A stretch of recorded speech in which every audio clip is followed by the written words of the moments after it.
तर मुख्यमंत्रीपदावरून महायुतीतल्या नेत्यांमध्ये पुन्हा चर्चांना उधाण आल्याचं दिसतंय।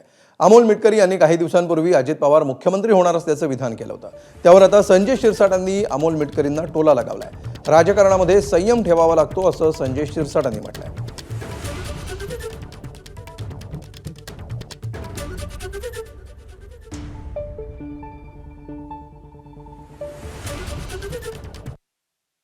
अजितदादा या महाराष्ट्राचे लवकरच मुख्यमंत्री होतील, नाही फक्त ते, आणि त्याचं कारण लाडक्या बहिणींचा आशीर्वाद, शेतकरी म्हणून असलेल्या लाडक्या भावांचा आशीर्वाद, शिव, शाहू, फुले, आंबेडकर, अण्णाभाऊ साठे, यशवंतराव चव्हाण साहेब, एपीजे अब्दुल कलाम आणि डॉक्टर मौलाना अबुल कलाम आझाद यांचा विचार, साने गुरुजी, विनोबा भावे, महात्मा गांधींचा विचार हा आमचा पक्षाचा विचार आहे। ती विचारधारा होती, आहे आणि शेवटपर्यंत राहणार, यात काही दुमत नाही।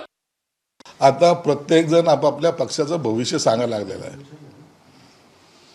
अजितदादा मुख्यमंत्री होतील, बावनकुळे म्हणतात देवेंद्र फडणवीस साहेब मुख्यमंत्रीपदी राहतील, त्यांना आमच्या शुभेच्छा आहेत। राजकारणामध्ये संयम राखणं हे महत्त्वाचं असतं आणि तो संयम आम्ही राखलेला आहे, म्हणून आम्ही याच्यावर कोणतंही भाष्य करणार नाही।